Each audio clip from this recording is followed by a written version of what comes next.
This week, we're speaking to an American lieutenant commander from the Coast Guard. And you're going to say, well, what does that have to do with making better wealth decisions? And the answer is maybe not about wealth decisions, but it has a lot to do with making better decisions. So we're going to be talking to an expert about decision-making as it pertains to the military and see how that might translate to personal finance.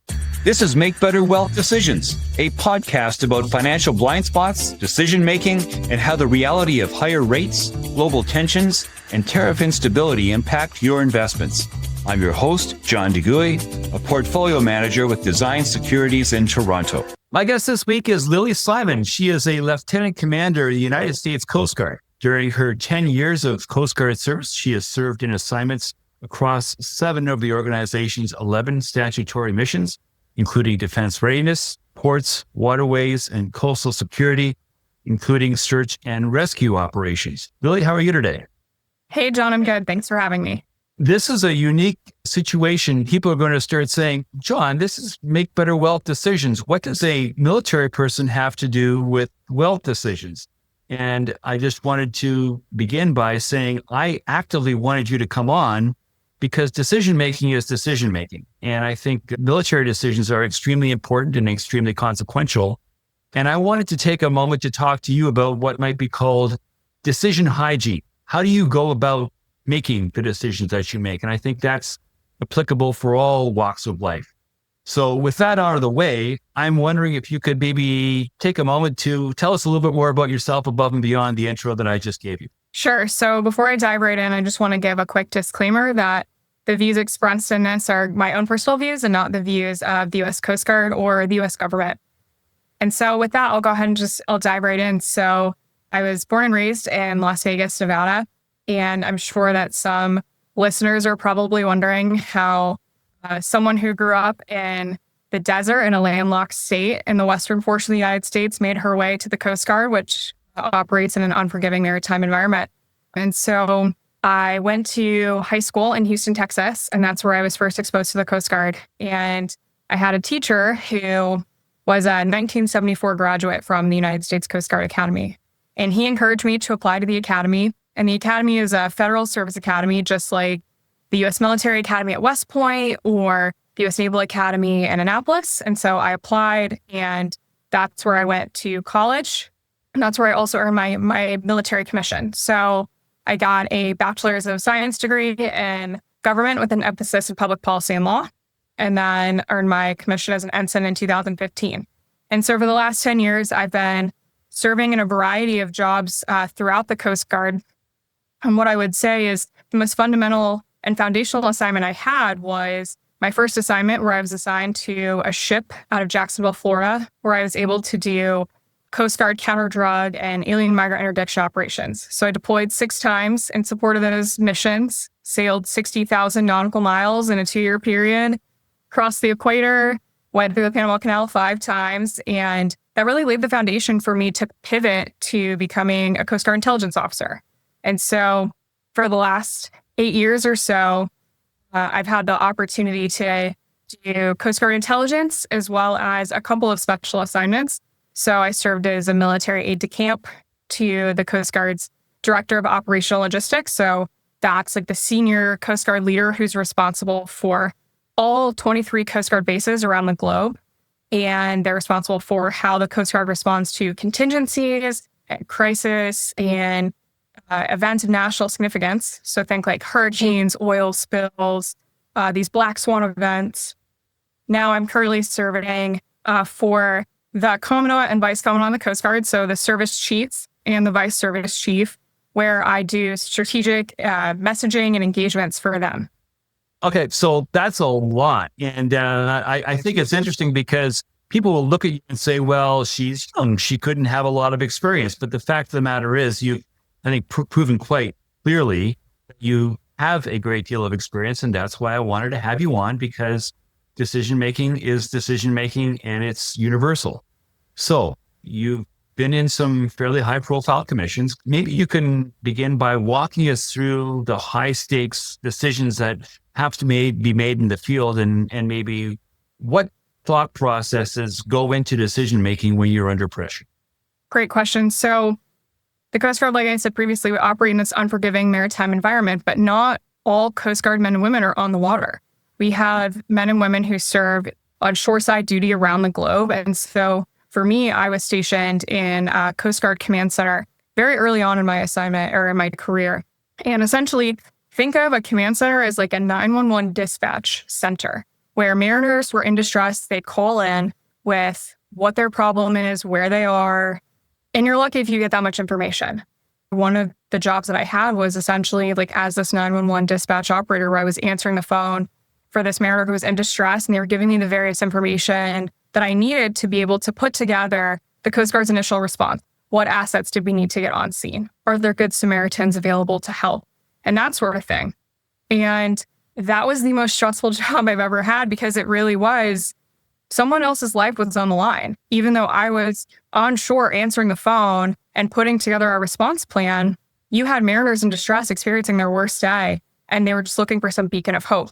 And so I was really fortunate that during that time, one of the gentlemen that I trained with was a literal Coast Guard veteran, retired Coast Guard, who did this for his career and then came back as a Coast Guard civilian.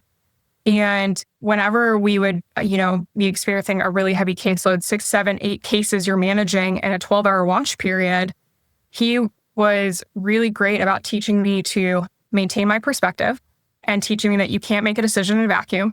You need to step out, especially when things are incredibly crazy and devolving into chaos. You need to look at the macro picture of, okay, what assets do I have on scene?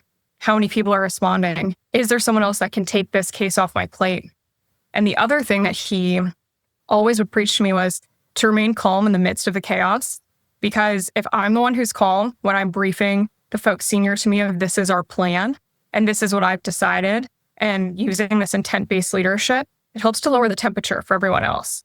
It's funny because, again, there's a really natural transfer of consistency of the way you think about things, and decision-making in finance is the same sort of thing. It seldom requires the triage and the time-sensitive way of looking at things that you're talking about in your world. There's evidence going around 5 ways till Friday that the best decisions are made where you stop, where you pull back, you reflect upon the information you have, you gather the best information, and you look at it from different perspectives. And I think that's very much consistent with what we're talking about with you. So let's talk about something that's maybe a little less definitive and empirical. Let's talk about intuition. How does intuition play when you have to make your decisions, and especially if time is limited and information is incomplete? So I'm an intel officer by trade, and you're exposed in your training to these various biases, right? Heuristics, anchoring bias, these different cognitive biases. And that's something that I feel like as an intel officer, I'm actually more hyper aware of than maybe my peers who aren't. There's system 1 and system 2 thinking. And system 1 is you go with your gut. And system 2 is you have the opportunity to sit and really analyze the situation and make a more deliberate decision. But what I would say in my 10 years of commissioned service, I have had the opportunity to be exposed to a variety of different missions and a variety of different people and leaders where I'm able to kind of take the aggregate of those things and make that split-second decision and process the situation quickly. But the other thing too that I've been super fortunate in is that I've had bosses who have empowered me to make a decision with incomplete information or even if I was wrong. And I think that that has really driven how I make decisions. So then let's talk about that. How about when you have to make a decision unilaterally versus when you're working with a group of people and you've got to think about things and different perspectives are brought to bear? What's the dynamic there? What does that look like? I would say when it comes to making a unilateral decision, 90% of the time, I'm not the only person weighing in. Usually it's if I have an opportunity to bring in my subject matter experts and say, hey, I need your opinion on this, go. And it's very quick. Okay, hey, give me a 30-second brief. What do you know about this? And I go around the horn, right? And when it comes time for me to make the decision, I make the decision. And then if I need to back brief my boss or I need to back brief my team, that's what I do. Just because there are situations that I've encountered where if I don't make that decision right away, then there is the opportunity for even greater risk. And again, there are what you would talk about with Donald Rumsfeld, the known knowns and the unknown unknowns. And there are different risks that lurk around the corner.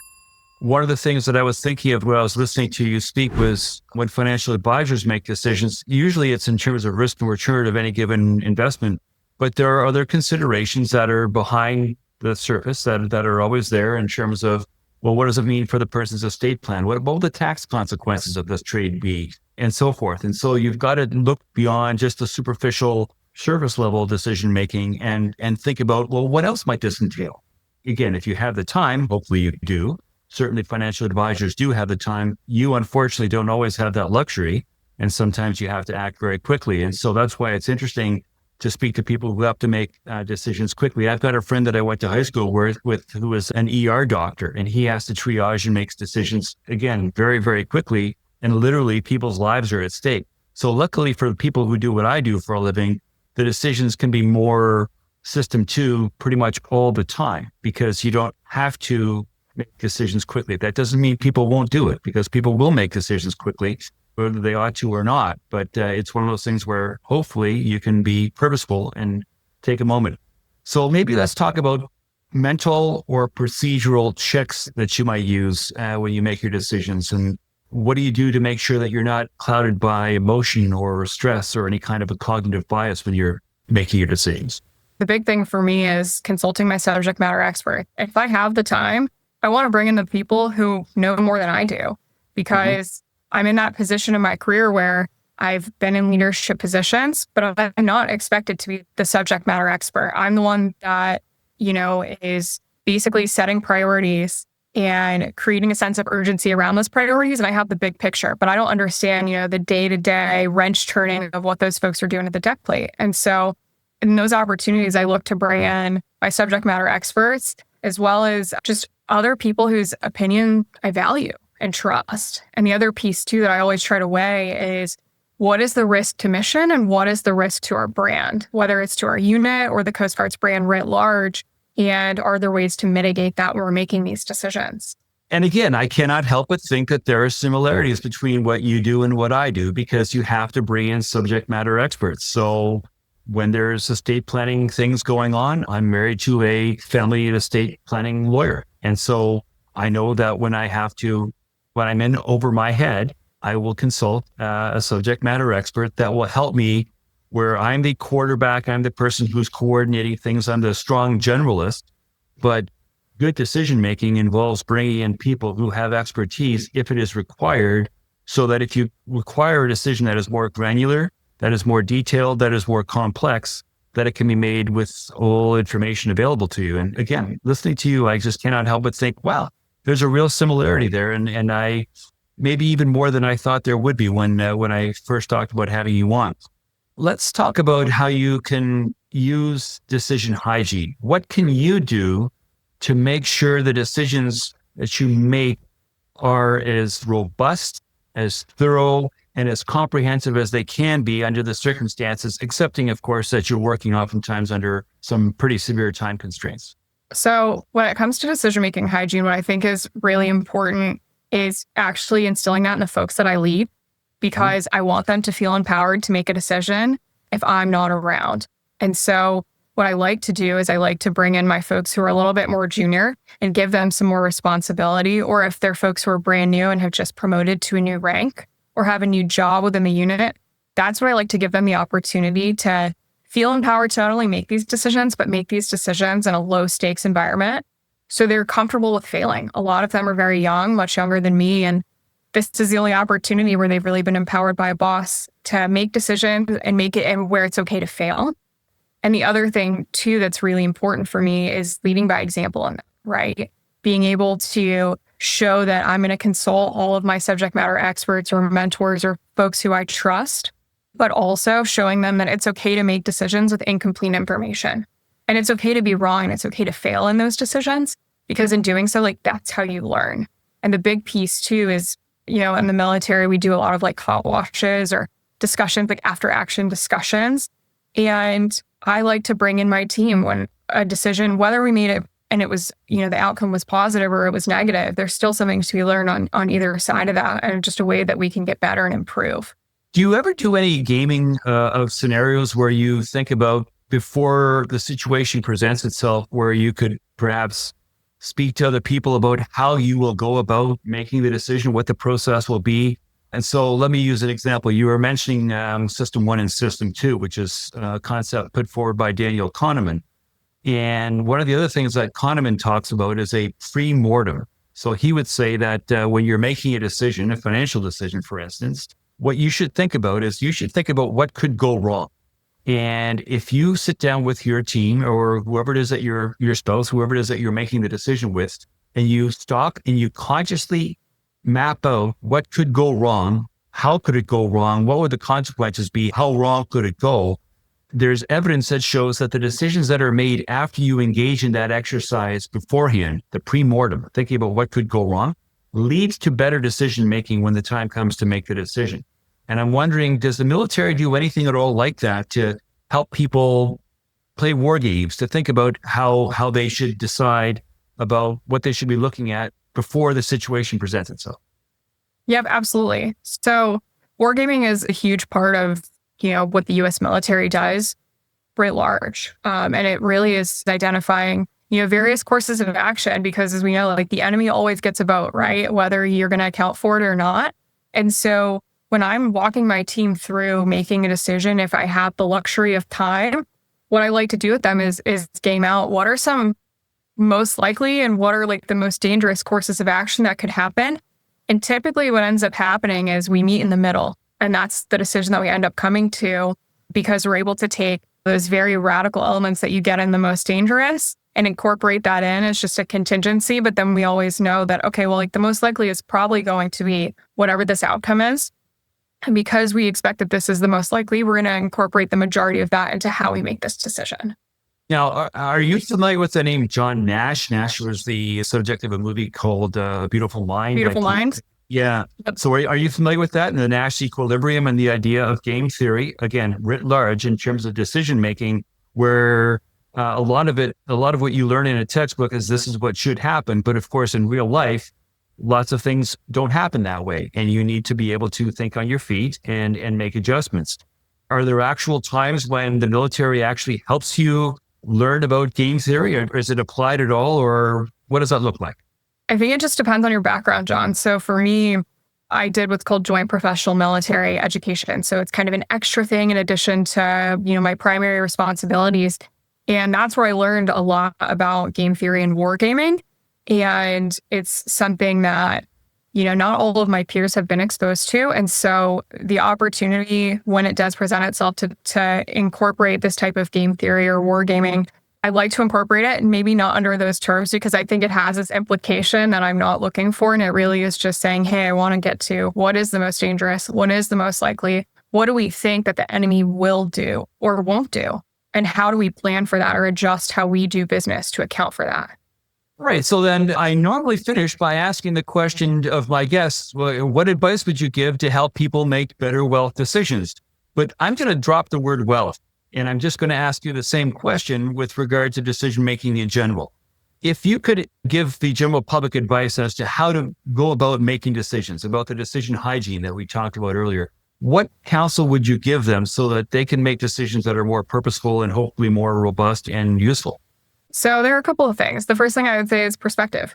Why are you doing what you were doing? And who's it for, right? Is it for you? Is it for someone else?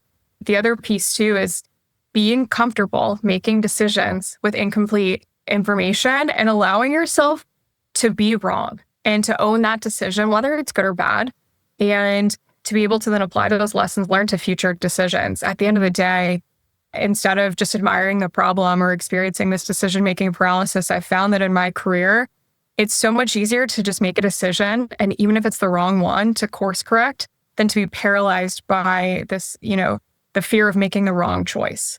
Wow, that's great. Okay, Lili, I want to thank you for your time today. For the people at home, if you haven't already done so, please like and subscribe so that we can get more people like Lili on to talk about decision-making. And I want to wish you all the best in the future because you seem to have a bright career ahead of you. So I'm looking forward to talking to you in the future. Thanks, John. This podcast is not to be construed as offering specific investment advice. Please consult a qualified advisor before acting. My books, Stand Up to the Financial Services Industry and Bullshift, are available online. If you'd like to meet to discuss how the topics in this podcast affect you directly, please visit my website.